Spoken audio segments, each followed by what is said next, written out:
When Alexander handed me the divorce papers for the third time, he didn't even glance my way. He said coldly, just sign it. Don't drag this out any longer. I picked up the pen, but suddenly blazing red messages flooded my vision. Alexander, 35, from the future, is frantically typing away at his keyboard. Please don't sign, Sophie. Don't abandon me. Once you sign this, truly have no tomorrow. I didn't know you were ill then. I didn't know it was my last chance to see you. Alexander, you fool. Look up at her. Look at her hands. They're trembling. I was stunned. I stared at the 25-year-old Alexander before me, irritated and distant, then at the ghostly 35-year-old Alexander with devastating remorse. An overwhelming sense of the absurd washed over me, as tears suddenly dropped onto the document. So you do understand regret. So a decade from now you'll suffer endlessly for today's choice. What's with the tears? 25-year-old Alexander noticed my crying, and his friend deepened. Sophie, quit the act. You get the apartment. Plus $2 millions. That it'll keep you comfortable forever. Don't make it seem like I mistreated you. He pulled out a cigarette and lit it, exhaling smoke rings with obvious annoyance. The messages went wild overhead. Stop smoking. She can't handle the smell. Her lungs are in agony. Idiot. Put it out. Extinguish it. Sophie, don't cry. I messed up. I really messed up watching those messages. I suddenly felt like laughing. Your future self pities me, while your present self despises me. I dried my tears, faced Alexander's icy stare, and quietly signed my name. All right. I set down the pen and slid the papers to him. Alexander, you got your wish. Alexander seemed caught off guard by my compliance. He hesitated, then examined the papers. His expression relaxed somewhat. Tomorrow morning, 9 a.m., at the courthouse. He grabbed his coat to leave. At the doorway, he paused and turned back.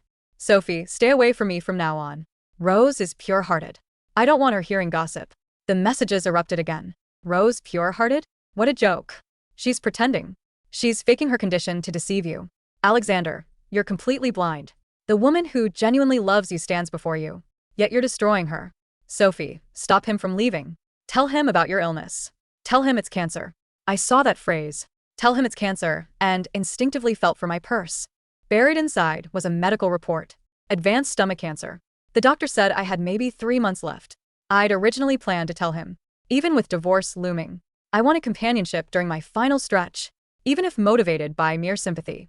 But now, watching him recoil from me for another woman's sake, seeing his future self wailing in those messages, I suddenly saw no point. Better to let him live with eternal guilt than accept him pitting scraps of affection. This is my ultimate revenge against you. No worries. I smiled at him. Alexander, don't turn around, because when you do, you'll only find my tombstone. Leaving the courthouse that day, rain poured down heavily. Alexander clutched the divorce papers, visibly relieved. A black BMW pulled up curbside. The window lowered, revealing Rose's refined palette features. Alex, did everything go smoothly? Her voice was silky and saccharine, like melted chocolate. Alexander instantly raised his umbrella and hurried over, shielding her from the rain with his frame. All finished it. It's freezing out here. Why lower the window? His tone overflowed with tenderness. I stood on the courthouse steps, gripping the frigid divorce decree, watching their romantic display through the downpour. The messages resumed. Alexander, 35-year-old version, don't enter that car. Don't leave with that woman. Sophie's still getting drenched. Look at her. She's pale as a ghost. This is your final glimpse of her standing upright. Alexander, just look back once. I had no umbrella. I slipped the divorce papers into my bag, layering them over the diagnosis, then stepped into the rain. Alexander was climbing into the car when something, perhaps those spectral comments, made him glance back. He caught sight of me flagging down a taxi in the storm. Rain drenched my hair and clothing. I looked skeletal, fragile enough to collapse in the wind. Alexander's movement faltered briefly, only briefly. Rose coughed softly inside the vehicle. Alexander immediately refocused, slipped inside, and slammed the door. The car pulled away, dirty water across my legs. Alexander, 35-year-old version. Monster. I'm a monster. Why did I drive away? Why did I desert her? Sophie, forgive me. I watched their car vanish. Watched those crimson messages dissolve in the rain. I flagged a cab driver. Metropolitan Hospital. At the hospital, I admitted myself immediately. My primary doctor was Dr. Martinez, a woman in her late 50s. Seeing me arrive alone with my luggage, she looked deeply concerned. Where's your family? Shouldn't they be here? I have no family. I arranged my belongings and settled onto the bed. Every joint aching. Doctor, I need pain medication. The agony is unbearable. Dr. Martinez sighed heavily. Miss, given your situation, chemotherapy is grueling, but could still extend your time. Unnecessary. I cut her off. I'm done with treatments. I just want my remaining days to be peaceful. Rather than spend 2 additional months hooked to machines, existing as a shell, I'd prefer dying with grace. That evening, I dreamed of 7 years past, when Alexander and I first became a couple. He was still struggling financially as a student, while I was a recent graduate starting my career. We shared a cramped studio basement, barely 200 square feet. Winters lacked heating, leaving us too cold to sleep. Alexander would embrace me tightly, sharing his warmth. He promised Sophie, once I earn money, I'll get you a spacious home with perfect heating, so you can wear summer clothes and enjoy ice cream indoors during winter. Eventually, he did earn money. He did purchase that perfectly heated home. But I was no longer the one living there. Pain jolted me awake at midnight, body drenched in sweat. I reached for my phone, automatically wanting to message Alexander. Opening our conversation, I remembered we'd blocked each other. His final message read, "The apartment code remains unchanged. Collect your belongings whenever convenient." I stared at that red error symbol and chuckled. Then I powered off the phone and tossed it into the bedside drawer. Loud voices roused me from sleep. Opening my eyes, I found 2 visitors, Alexander and Rose.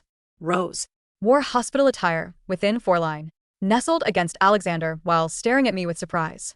Sophie, why are you here too? Alexander's expression hardened upon seeing me. Sophie, are you following me? I regarded him with pure exhaustion. Mr. Thompson, you overestimate your importance. This is a medical facility, not your private domain. If you can visit, so can I, Alexander scoffed. Rose's gastritis returned. I brought her for care, and we secured this private room. As for you, why the hospitalization? Fabricating illness for attention. His gaze held unmistakable revulsion. As if viewing refuse. The messages blazed overhead, searingly bright. Alexander, 30. 5-year-old version. Stop talking. Stop. That's stomach cancer. Terminal stomach cancer. Those are chemotherapy side effects. See how emaciated she's become. How dare you speak like that, Alexander? I could murder you observing those messages. Laughter bubbled up inside me. Future Alexander wanted to destroy present Alexander. What perfect theater. Fabricating illness? I repeated the words, tasting the metallic tang of irony on my tongue. Is that what Rose told you? That I checked into the oncology ward for a piercing case of jealousy? Alexander frowned, his gaze flickering from my pale face to the 4 stand. Rose said you were seen lurking near the gastroenterology department. It's pathetic, Sophie. Trying to guilt me into staying? Above his head, the crimson text scrolled like a breaking news ticker from hell. Alexander, 35. Look at the bag. Look at the medication bag on the nightstand. It says cytarabine. Google it, you moron. That's chemo drugs. Don't listen to Rose. She bribed a nurse to lie to you later. Look at Sophie. I glanced at the bag the future Alexander was screaming about. Then, with a slow, deliberate movement, I reached out and draped a towel over it. You're right, I said, my voice raspy. I'm doing it for attention. It's a very elaborate performance art piece. Rose giggled, a sound like glass beads falling on tile. She tightened her grip on his arm. Oh, Alex, don't be harsh. Maybe she's just stressed. Stress can cause stomach aches. My gastritis is flaring up just being in this depressing room. Can we go? Alexander looked at me one last time, his eyes narrowing. For a second, just a second, he seemed to hesitate. He looked at my wrist, bone-thin and bruised from missed needle sticks. Alexander, 35, I remember this moment. I felt a chill. I ignored it. I chose to ignore it because it was easier to believe you were crazy than to believe I was cruel. Please, present me, wake up. We're leaving, Alexander announced, turning his back. If you need money for whatever this therapy is, call my assistant. Don't contact me personally. Wait, I called out. He stopped but didn't turn. The apartment keys. I lied. I left them on the counter. I don't need them anymore. Fine. He walked out. The door clicked shut. The silence that followed was heavy, broken only by the hum of the infusion pump. I closed my eyes. Dr. Martinez? The older woman stepped out from behind the curtain where she had been checking my charts, her face a mask of fury. I was about to call security. How can a human being be that dense? He's not dense, I whispered, watching the red letters dissolve into the ceiling tiles. He's just convenient. And convenience is a powerful drug. 2 weeks passed. The chemotherapy was a thief. It stole my hair, my appetite, and my energy, leaving me with nothing but nausea and clarity. I spent my days writing. Not to Alexander. I had nothing left to say to him, but to the child we never had. I wrote about the winter in the basement, the smell of roasted chestnuts, the way Alexander used to hum when he cooked. I wanted to remember the man I fell in love with, not the stranger who abandoned me. The red messages became my constant companions. They were no longer frantic. They were despondent. Alexander, 35, it's raining today. It's the anniversary of your death. I'm sitting at your grave. I brought lilies, but they look gray to me. Rose left me 5 years ago. Did you know that? She took half the company. I didn't care. I only cared that I couldn't find your old journals. I read the message and smiled weakly. You won't find them, Alex. I'm burning them. And I was. Every evening, I shredded a page of my diary and flushed it down the toilet. I was erasing myself from his history. If he wanted to forget me, I would make sure the oblivion was complete. One afternoon, a courier arrived. He carried a large box. From Mr. Thompson, the courier said. I opened it. It was my things from the apartment. My clothes, my books, my toothbrush. Thrown in haphazardly. At the bottom was a framed photo of us from our wedding day. The glass was cracked, right down the middle of my face. A note was attached, written in Rose's loopy handwriting. Sophie, we're renovating the spare room for a nursery. Thought you'd want your clutter back. Best, R. A nursery. The messages overhead exploded. Alexander, 35, a lie? It was a lie. She wasn't pregnant. She told me she was pregnant to get me to expedite the divorce. Sophie, I found out the truth 3 months after you died. I found her birth control pills. I threw her out, but it was too late. Too late. I ran my thumb over the cracked glass. So, she's trapping you, I murmured. And you, the brilliant businessman, are walking right into it. I felt a sudden, violent urge to vomit. I grabbed the basin. Blood, dark and clotted, poured out of me. Dr. Martinez rushed in. Sophie, we need to stabilize you. No, I gasped, wiping my mouth. How much longer? She hesitated. At this rate? Weeks. Maybe less if the hemorrhaging continues. Good, I said, leaning back. I'm tired of the show. It was pure chance, or perhaps the cruel design of fate, that the Metropolitan Hospital was hosting a charity gala in the main atrium, and Alexander Thompson was the primary donor. I shouldn't have been there. I should have been in my bed. But I wanted fresh air, and the nurses had wheeled me down to the garden. The route back took us past the glass walls of the ballroom. I wore a hospital gown and a thick woolen cardigan. A beanie covered my bald head. I looked like a ghost, haunting the edges of the living world. Inside, the chandeliers glittered. Alexander stood at the podium, a glass of champagne in hand. He looked dashing, successful, the king of his world. Rose stood next to him in a red velvet dress, hand resting protectively over her flat stomach. I dedicate this donation, Alexander announced, his voice booming through the speakers, to my fiancée, Rose, and our future child. To new beginnings. The crowd applauded. I stopped my wheelchair. I watched him smile at her. That warm, crinkling smile that used to be mine. Alexander, 35. Don't look at me. I hate that smile. I was smiling at a viper while an angel died 10 yards away. Sophie, scream. Go in there and scream. Tell everyone I'm a bastard. No, iuis parat. I signaled the nurse to push me forward, but the will caught on the lip of the carpet near the open terrace doors. I jolted forward, and the beanie slipped from my head. Alexander's eyes swept the room, basking in the adoration. Then they stopped. He saw me. He saw the skeletal figure in the wheelchair. He saw the skull-like contours of my face. He saw the bald head, gleaming under the atrium lights. The applause faded into a dull roar in the background. For a moment, the entire world narrowed down to his eyes and mine. The champagne glass slipped from his fingers. Smash. Rose followed his gaze. Her eyes widened, not with pity, but with panic. She grabbed his arm. Alex, ignore her. She shaved her head. It's another stunt. She's mentally unstable, remember? Alexander shook her off. He stepped off the podium. He walked toward the glass doors, moving like a man in a trance. Sophie? He mouthed. I looked at him. I didn't smile. I didn't cry. I simply raised my hand and gave a small, dismissive wave. The same wave one gives to a stranger they mistakenly thought they recognized. Let's go, I told the nurse. As we turned the corner toward the elevators, I heard running footsteps. Sophie. Stop. Alexander burst into the hallway. Security guards were flanking him, confused. Sophie, what your hair? Why are you so thin? He reached for me. Don't touch me, I said. My voice was quiet, but it carried the weight of a tombstone. Rose said she said you were fine. She said you were seeing a therapist. He was hyperventilating. Why do you look like this? I looked up at the red text. Alexander, 35. This is it. The moment the nightmare began. I touched your arm, and it felt like a bird's wing. All bone and fragile skin. I knew. In that second, I knew I had murdered you. Ask your fiancée, I said. She seems to know everything about my medical history. I want to see your doctor, Alexander demanded, turning to the nurse. Who is treating her? Dr. Martinez, the nurse said nervously. Get her. Now. Rose came running up breathless. Alex, stop making a scene. The donors are watching. She's doing this to humiliate you. Alexander spun around. The fury in his eyes made Rose recoil. Look at her, Rose. Look at her. Does that look like a stunt to you? He turned back to me, tears welling in his eyes. Sophie, tell me it's not. Tell me you're okay. I leaned forward, summoning the last of my strength. Mr. Thompson, you signed the papers. You chose your future. Don't act surprised when the past dies. I pressed the button for the elevator. As the doors closed, I saw Alexander fall to his knees, while the red messages above him swirled in a chaotic, bloody hurricane. He tried to visit. Every day. Dr. Martinez blocked him. I had signed a do not admit order. He's sleeping in the waiting room, Dr. Martinez told me one morning, adjusting my morphine drip. He threatened to buy the hospital if we didn't let him in. Then he offered to pay for experimental treatments in Switzerland. He's desperate. It's too late for Switzerland, I said, watching the snow fall outside the window. Is Rose with him? No. Rumor has it he kicked her out of the penthouse 2 nights ago.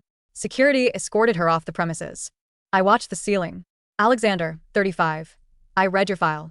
Stage 4. Inoperable. I threw up in Dr. Martinez's office. I drove to Rose's parents' house and demanded the truth. She admitted she knew. She admitted she hid the mail from the oncologist. I wanted to kill her, but killing her wouldn't save you. He knows, I whispered. He knows, Dr. Martinez confirmed. He wants to say goodbye. I closed my eyes. No. Sophie, if I see him, I'll forgive him, I said, a tear sliding into my ear. I don't want to forgive him. If I forgive him, he moves on. He heals. He finds another Rose. You want him to suffer? I want him to remember. I corrected. I want to be the scar that never fades.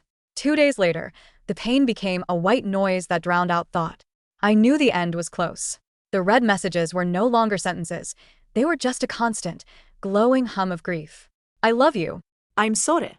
Please don't go. I'm so alone. It's been 10 years, and I'm still alone. I asked the nurse for a pen and a single sheet of paper. My hand shook so badly, the writing looked like a child's scrawl. Alexander, you promised me a house where I could eat ice cream in the winter. You kept that promise. The heating was perfect. The house was beautiful. I just wish you had been home to share it with me. Don't come to the funeral. Sophie. I folded the note. Give this to him, I told Dr. Martinez. After. I promise. I drifted. The room grew dark. The sounds of the hospital faded. I thought about the studio apartment, the cold basement, the way Alexander's coat smelled of cheap tobacco and rain. Above me, the red text flickered one last time. Alexander, 35. Sophie? Are you there? The messages, they're fading. I can't see you anymore. Sophie? Wait. I love you. Wait. The red light turned to white. And then there was nothing. 10 years later, the rain in the city was relentless. It wasn't a cleansing rain. It was a cold, industrial gray that soaked into the bones. Alexander Thompson, 35, sat in his office on the top floor of the Thompson Global Headquarters. The room was sterile. Modern art, glass, steel. No items. He clicked a key on his keyboard. On his screen, a program was running. He had spent millions developing it. A quantum predictive algorithm, theoretically capable of sending data packets back through temporal anomalies. It was pseudoscience to everyone else. To him, it was a prayer. He typed furiously. Please don't sign, Sophie. Don't abandon me. Once you sign this, truly have no tomorrow. He hit send. He waited. He stared at the picture on his desk. It wasn't Rose. It was a Polaroid of a girl with messy hair, eating ice cream in a basement, wrapped in a blanket. A notification pinged. Data packet received. Temporal marker minus 10 years. He typed again, his fingers trembling. Look up at her. Look at her hands. They're trembling. He poured himself a drink. He knew it wouldn't change anything. He had done this 100 times. The past was obstinate. The ink was dry. He lit a cigarette. He inhaled deeply, hating the taste, hating himself. He typed, stop smoking. She can't handle the smell. Her lungs are in agony. Idiot. He looked out the window at the skyline he practically owned. He had the money. He had the power. He had destroyed Rose's family legally and financially years ago, a hollow victory that brought no joy. He opened the drawer of his desk. Inside lay a yellowed piece of paper, the handwriting shaky. I just wish you had been home to share it with me. Alexander wept. He wept the same tears he had wept for a decade. The tears of a man who realized too late that he had traded a diamond for a piece of glass. He turned back to the keyboard, his eyes blurring. He saw the timeline shifting on his monitor. He saw his younger self, arrogant and blind, sitting in that room, signing the papers. He saw Sophie drying her tears. He typed the final message, the one he sent every night before he tried to sleep. Sophie, forgive me. But the screen just blinked. The connection severed. The loop closed. Alexander Thompson sat alone in the dark, surrounded by his empire of dust, waiting for a tomorrow that would never come.